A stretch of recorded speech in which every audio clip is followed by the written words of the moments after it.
Okay, so I decided to make a part two to separate it from the introduction, and this is actually going to contain the astrological influences as it pertains to being born into a certain religious family that is very controlling in that religion, and it can also any kind of religious abuse it can be.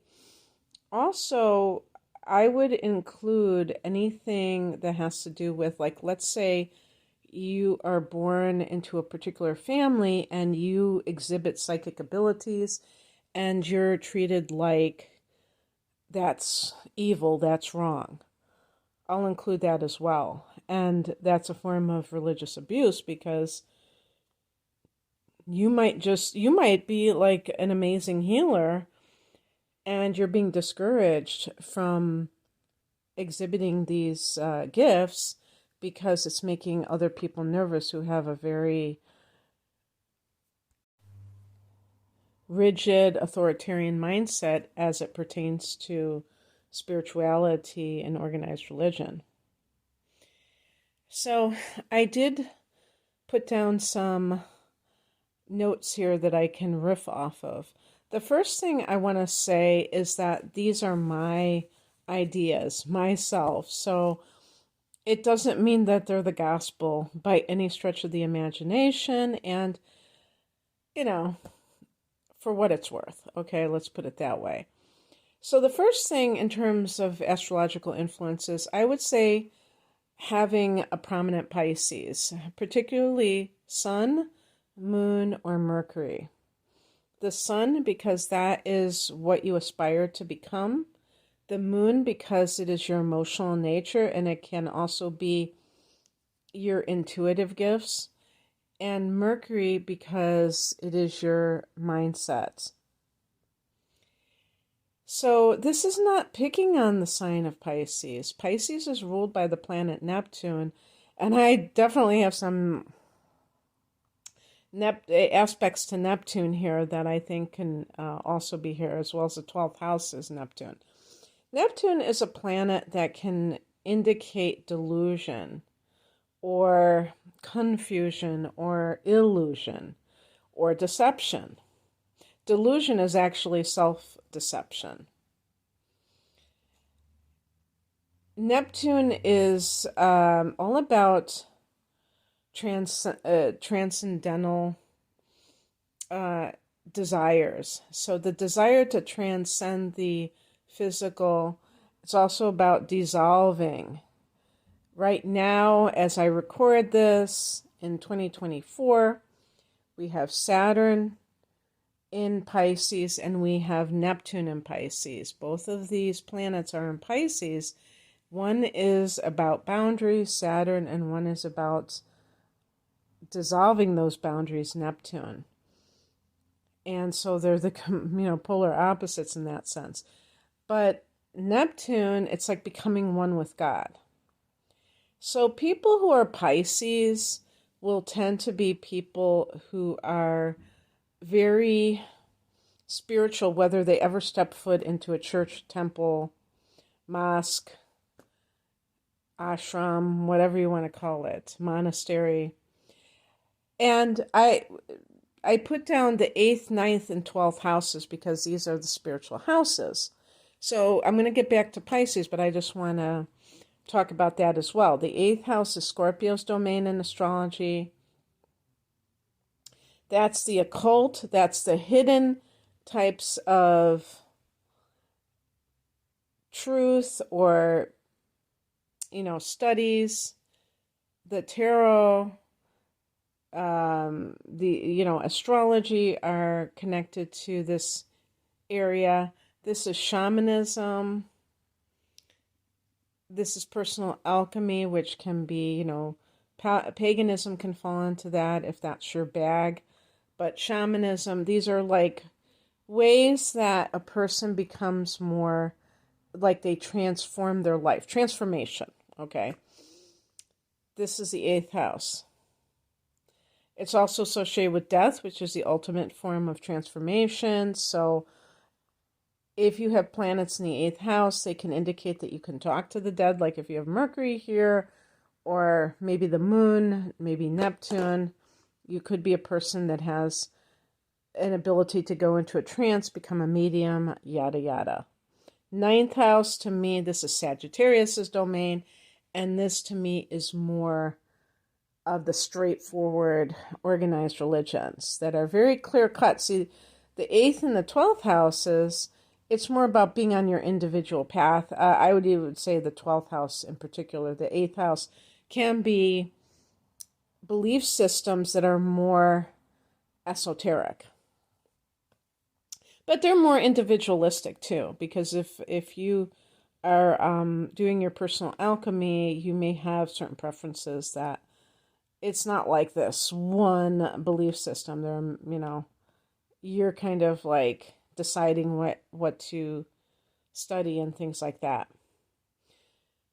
So the ninth house can be all of these organized religions. I will include yoga, or you could say Hinduism, but as it pertains to the yogic system, philosophical system, because I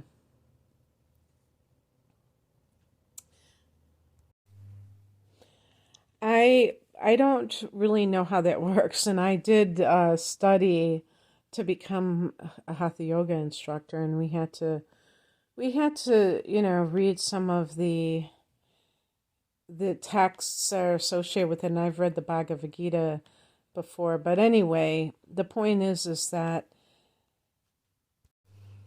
Eastern philosophy can, sometimes they collect certain scriptures, certain books. Like if you can read the Tao by itself, that doesn't mean that you are just totally immersing yourself in one particular religion.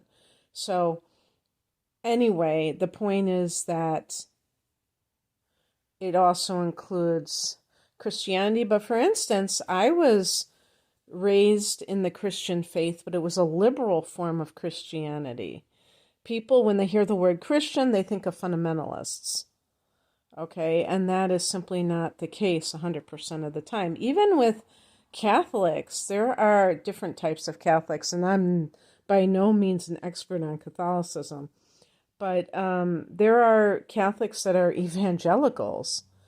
There are different types of the organized religions too. And remember that there are mystical sects. There's a book called The Joy of Sex. SECTS. So there are different religious sects that are mystical within the form of each of these organized religions. Like, for instance, the Sufis are mystical within the Islam faith. And then, of course, you have the Kabbalah with Judaism, and with Christianity, you might have like the Gnostics, for instance, or the Essenes. So, anyhow, I'm going to go into each of these houses and talk about different planets how it might affect you in terms of these kinds of experiences. But I just want to give an overview. The 12th house is the house of merging with the cosmos. It's the spiritual, different spiritual planes of existence. The Akashic records can be the 12th house, past lives, so the Akashic. And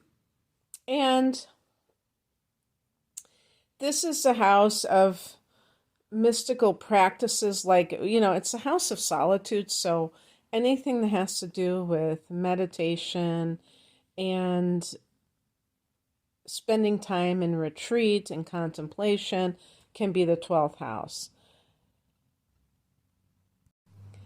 This is Pisces domain. So if your sun is in the 12th, but let's say it's Gemini, you still are going to have a sub-influence of Pisces sun. If your sun is there, your moon is there, Mercury, yada, yada. So you know what I mean? So just keep that in mind when I'm talking about these Pisces traits. So for the Pisces sun sign, or maybe having the sun in the 12th house, you may have a yearning to be at one with God. And it may not even be like you have this worldly ambition, because usually the sun is connected with your ambition. And when it's in Pisces, or when it's in the 12th house, your main ambition may be to it's almost like the 12th house can be the womb of creation. It's almost like going back to the womb in a sense, or going back into the spiritual sky, the other side. And so the person may yearn for that, and they may feel like they don't belong here because they feel like this is such a harsh world, okay? And by the way, it's no surprise that the 12th house is also associated with self-destructive tendencies, or what they call the house of self-undoing. This is the house of escapism. Neptune and Pisces are known for that, because this is a very sensitive sign. And people with inner planets here may be very sensitive people. Even outer planets, if you have here, you may have sensitivity. And it makes it hard to just deal with the cutthroat types of attitudes that some people have in this world. You might feel horrified by that and say, oh my gosh, this world is just too cruel. Too cruel for words, And so you might be like, I don't like how things are in this world. And that can lead to want to merge with God. That can lead to, wanting that transcendent experience. And it's no surprise that substance abuse can be 12th house too. Can be attached to, addiction can be attached to Neptune and the sign of Pisces. But, remember, if you are a Pisces, Sun, Moon, Mercury, Mars, Venus, inner planets, rising, don't think that I'm saying, oh yeah, you're doomed to addiction or any of these things.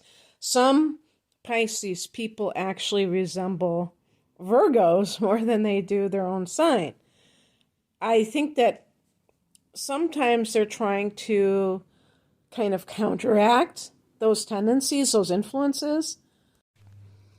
If you got shamed for exhibiting psychic tendencies, you may try to do the exact opposite, where you're very linear, very into the 3D. You want proof for everything. You're very skeptical. I know that there have to be Pisces people out there who are trying to be like that. But if you're one of those people, you probably aren't listening to this video, but even still, it's a reaction. It's not like, I don't believe it's true. I don't believe that any Pisces person who behaves like that is really like that at the core of their being. I think they just were traumatized by somebody, some other person, or some other people because they didn't want to be rejected. So they just kind of shut that part down, their spiritual side down. There's also a very self-sacrificial aspect of Pisces or 12th house planets, inner planets. So that's what the religious person is. The nun is sacrificing their personal life to dedicate it to God, dedicate it to the parish, the community. So this is kind of like an impulse of somebody who has these planets there, and it can seem very, very enticing to kind of sacrifice your life for the sake of God. Maybe have a vow of poverty or whatever. I don't know if they still do things like that to this day, but certainly the person may say that they're not going to earn money outside of the nunnery or the monastery. or the ashram, and they're going to just kind of rely on the community to support them. They have the Buddhists, they have their begging bowls. They go out into the community, and maybe some people fill their bowls with rice or whatever. And this is to impress upon the aspirant that they have to look for their sustenance in this material world from a higher level. They can't just like have that 9 to 5 job. They have to trust in God. And that's like a daily exercise in trusting God. So anyway,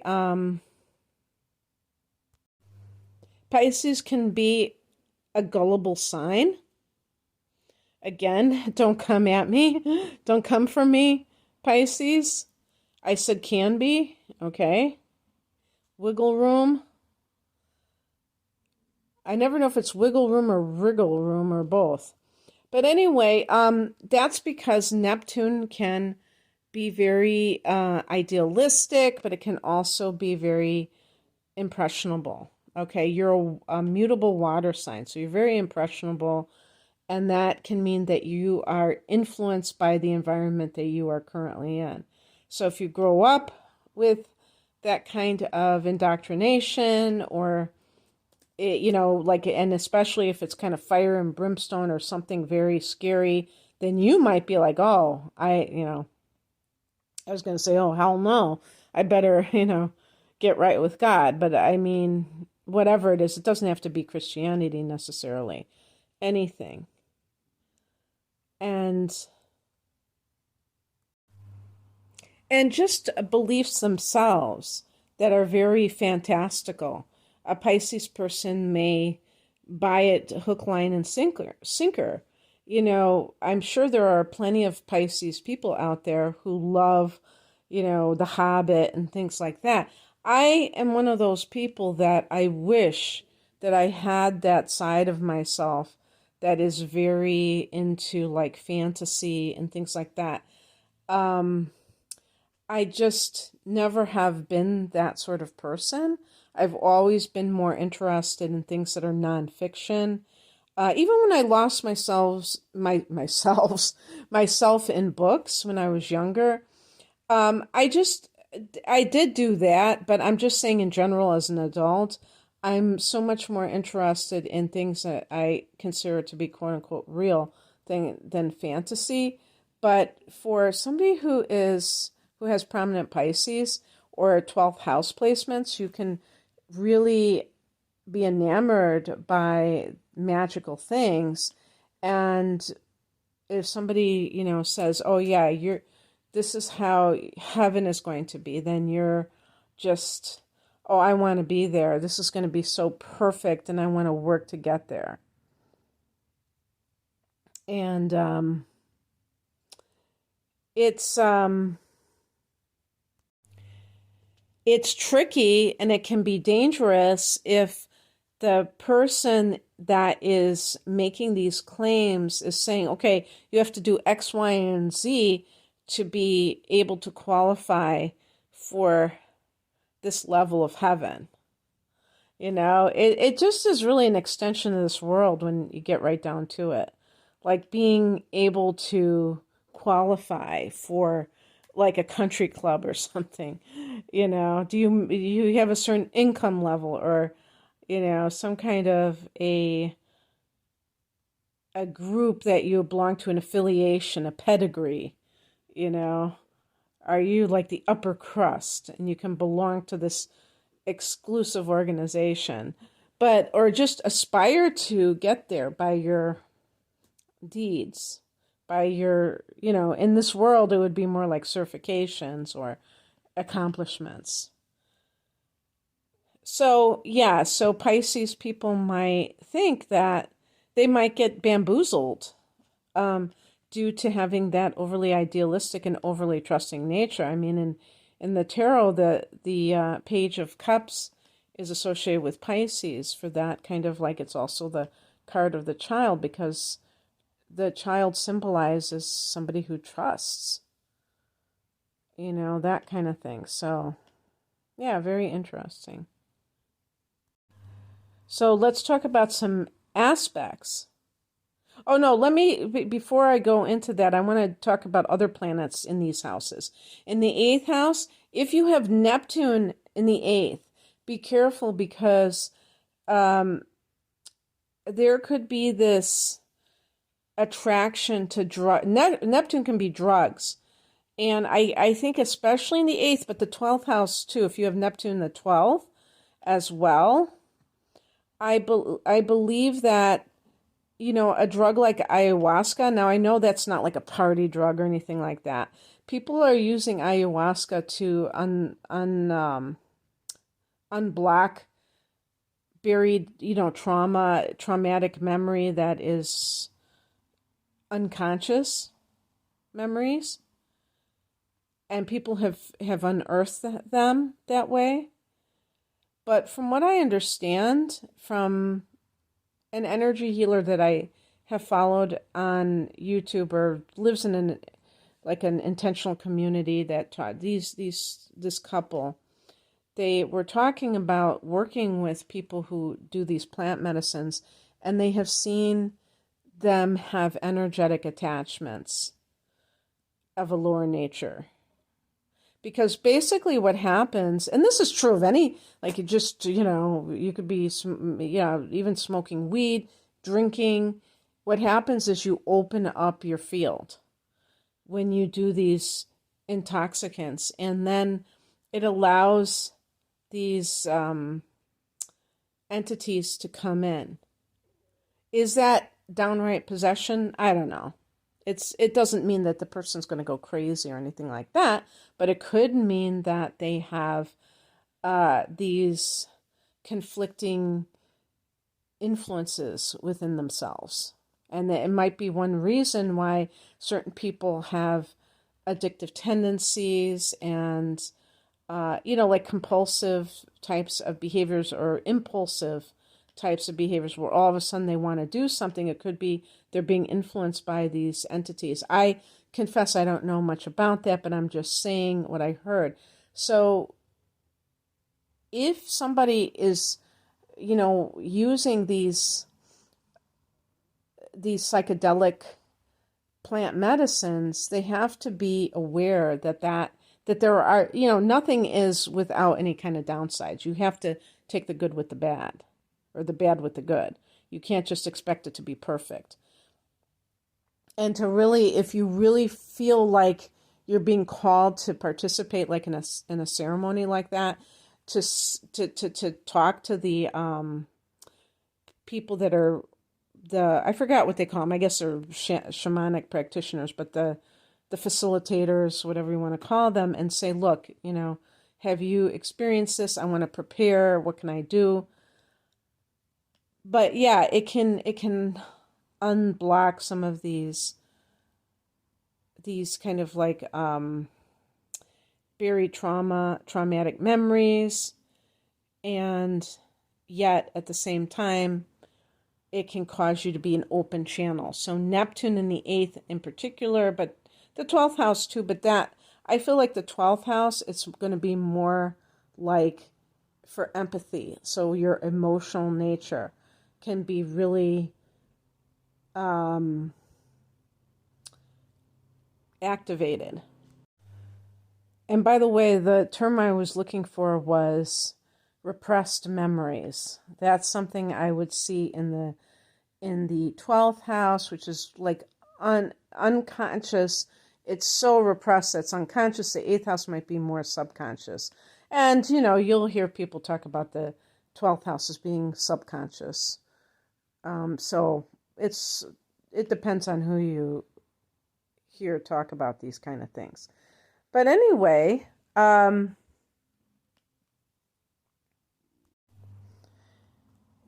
the 9th house, if you have Neptune here, you could have a very almost like supernatural relationship with organized religion. I have videos on these planets in these houses. If you want to dive deeply into those placements, if you have them, definitely check that out. I have a video on Neptune in the 9th house, for instance. And so, for an example would be, I went to a shamanic journeying thingy, like workshop once, and the woman said, she had Krishna coming and visiting her, or some deities. And I thought, that, like, I can't even imagine that. That would seem so freaky to me. Of course, some people might say, oh, yeah, sure, Jan, sure she did. But I give people the benefit of the doubt that they're not making things up. But, also I would say, like, on the emotional level too, but it's very mystical. It's like the person, like the Catholic who has this connection with Mother Mary or one of the archangels or what have you, a saint. And you might have like a born again Christian who has this personal relationship with Jesus. And it feels like very real, but it's supernatural. But Neptune, see, now there we can talk about cults, because the ninth house is organized religion, or you could say some kind of a guru, a spiritual teacher. Neptune can indicate deception. So whether this is growing up in this environment or whether it is something you go into as an adult, I can't remember who it was, and, I don't want to out anybody, but there are people, even like famous people, but just people in general, and they are like fanatics. The ninth house is, your belief system. So it can be the house of fanaticism if somebody is very extreme in their ideas. So, or just their life as a whole. So, for instance, the person who's a heroin addict and then they become this, fundamentalist Christian. It's almost like you could say they're like still in that obsessive mode where they're or even addictive mode where something is just like dominating their life so much. First it was a drug, now it's a belief system. And Karl Marx said religion is the opiate of the masses. Now, I'm assuming he was an atheist, and I'm not saying that, Karl Marx is right, but, well, no, I mean, he does have a point, because sometimes people do use religion, they abuse religion themselves, because they're trying to get away from something. It's escapism. They're not dealing with their problems. It's a form of bypassing, psychological bypassing. And I mean, there are worse forms. You can make the argument that it's better to be like a religious fanatic than a heroin addict. I mean, chances are you're not going to die just because you're a holy roller and you're just constantly obsessed with God and always talking about God, and that's like you're very strict with your life. But the point is that it's all about belief systems. And speaking of which, I want to say this really quickly. If you have Mercury, can be your mind, right? So that can be like if you have a conjunction between Mercury and Pluto, you can have like obsessive thoughts. So you get hooked on something and then you can't stop thinking about it. So we could say that's a form of OCD, where somebody just can't stop thinking about something. And some of it might be anxiety, where they're afraid of burning in hell, so they're trying to appease God and they're just trying to do it right. They're trying not to, do religion incorrectly. And they're just like fixated on it.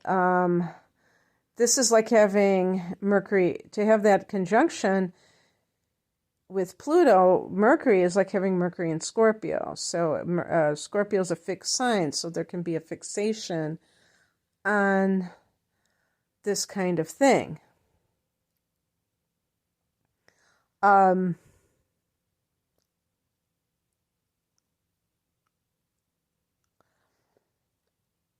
let's see, there was also Mercury in conjunction with Neptune. That can be being in La La Land, having those rose-colored glasses on all the time. You know, that thing where they go, I can't hear you, and they plug their fingers in their ears if somebody says something that's contrary to what they believe in, because they don't want anything that, you know, could possibly contradict that. But it can, you know, I read one place that even with friendly angles to Neptune, it can still, you know, be on the challenging side because of the nature of Neptune. That could be somebody with a prejudice to Neptune, but yeah, I mean, definitely with the conjunction, this can be what happens. So the person who has this is like having Mercury in Pisces. So the person can be very idealistic. They can be very, you know, somebody who is very able to visualize and put them and maybe go into a trance. And that's another thing too you have to keep in mind here, and that's the 8th house. If you have like Mercury in the 8th, and forget about any kind of aspects, but just Mercury in the 8th or the moon in the 8th, you might be like a very good hypnotic subject. And that could mean that people talk about hypnosis like you're just like following that pendulum or whatever. But it doesn't have to be just that.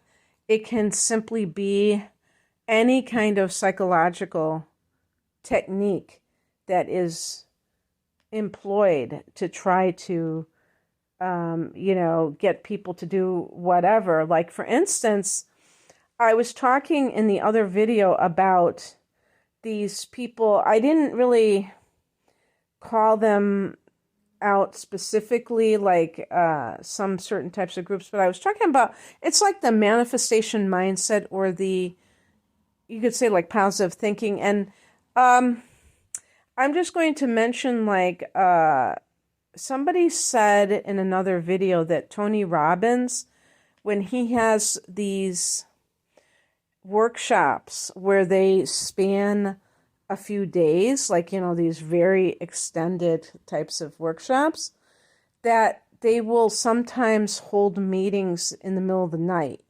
Like, you have to wake up at 2 a.m. to go to one of these meetings. And they were speculating that might be to get you into a different frame of mind. And I know that there is this time, you know, Joe Dispenza talks about that, and it is in spiritual teachings as well. That is before dawn. That is a very ripe.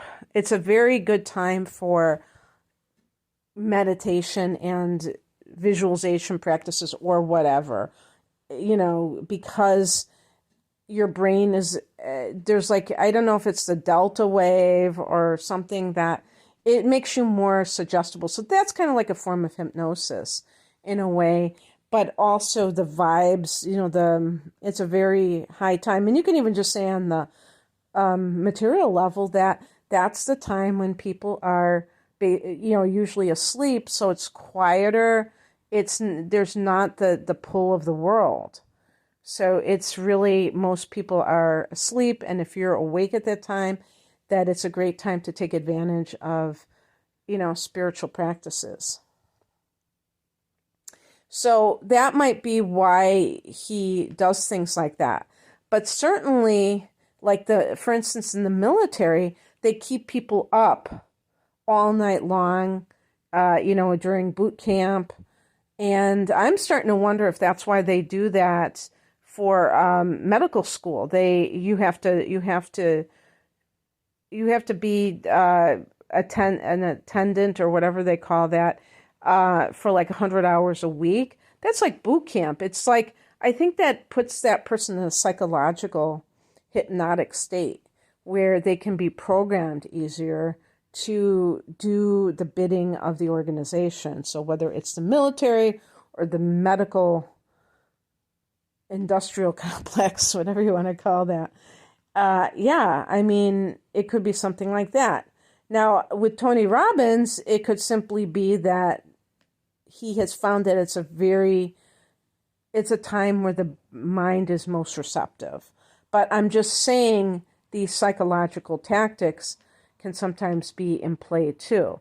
So when you have some of these things like the moon in conjunction with Neptune, you have to be very much, or the moon in Pisces, be on high alert about what you're being told or what you're being sold, because you may just absorb it. There's like a very receptive quality. It's a feminine energy that is yin, that is receptive to the influences around you. So absorbing it.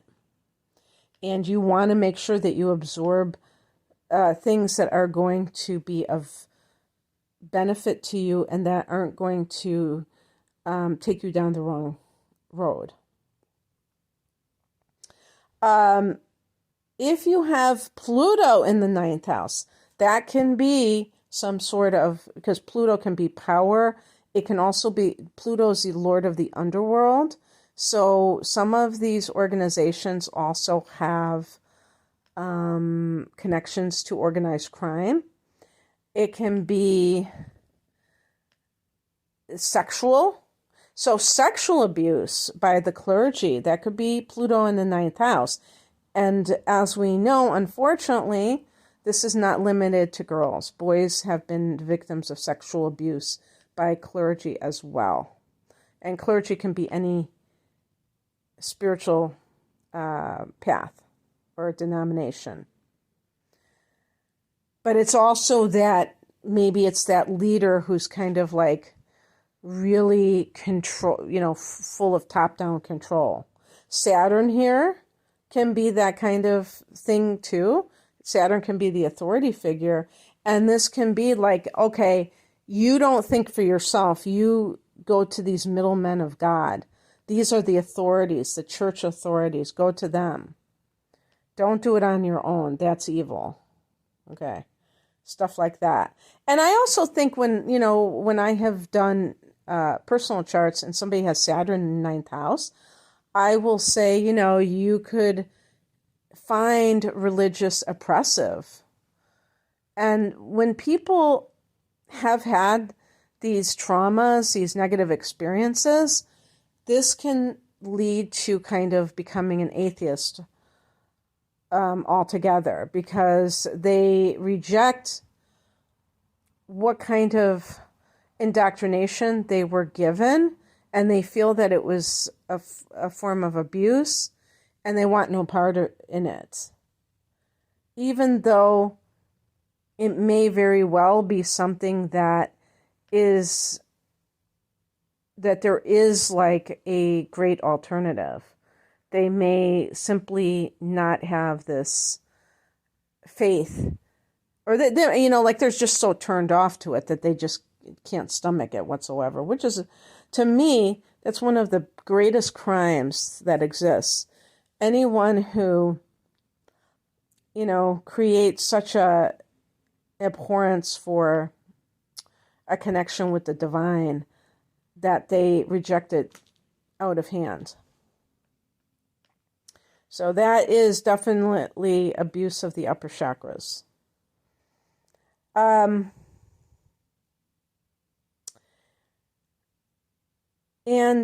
So anyway, I want to talk about some of these other aspects, like the hard angles between the moon and Neptune. So in other words, moon square Neptune and moon opposing Neptune. There can be this sense of disillusionment because the person is trying to find God, and there's always this thing that's blocking them. And it's really, the irony is, it's probably coming from themselves. like they are standing in their own way for some reason. I can't say exactly why, I can speculate, but the emotions, like for instance, if you have a need for good vibes only, or else you can't get yourself into that feeling state that Esther Hicks talks about that makes you align with a higher timeline even, but she would talk about manifestation, aligning with manifestation. If you are dependent on your outer world being this perfect, heaven on earth state before you can, be this spiritual person, that's going to be quite difficult because you're going to, wait a long ass time for that to happen. The opposition, when you see oppositions, there can be projections onto another person. So for instance, this just came into my mind. A lot of times I think God or the guru or both, they are substitutes for mommy and daddy. So let's say a woman didn't have a good relationship with her father, or he was not in her life. She may kind of project all those longings and feelings onto her pastor at the church. And, when there is some kind of a lapse in terms of like a person in the congregation getting involved sexually with a pastor or an elder, but I would say a pastor specifically because that's the authority figure. This can be why that happens, because the person is really hungry for that kind of one-on-one relationship because they didn't get it growing up. And unfortunately, some of these leaders take advantage of vulnerable people. They know, they're very savvy at being able to see the psychological weaknesses of certain people, and then they can prey upon them. So just keep that in mind, not to make people paranoid, but it is really a good thing for people to, question what they're being taught and what is being communicated from these authority figures. I just found out not too long ago about this particular Eastern organization. There's a couple of them actually, but this one in particular that I'm going to mention, I did not know because I had attended some of their yoga classes, and I was thinking about, doing it again. And I'm like, oh, wow, let me see where they're at right now. And I noticed that they had shut down their yoga studio, and I'm like, wow, what's that all about? And come to find out that there was a major scandal that, rippled throughout the whole organization, which had been around a long time. It is very well established, and it is still, going, bopping along, but it did have to do not with the founder of this organization, but one of the disciples. So unfortunately, the disciple tarnished the name of the organization by not living in integrity. And I believe that person even tried to say it was spiritual. I can't remember the details. And it left the victim feeling a lot of shame, embarrassment, whatever, that they fell for it or whatnot. So, the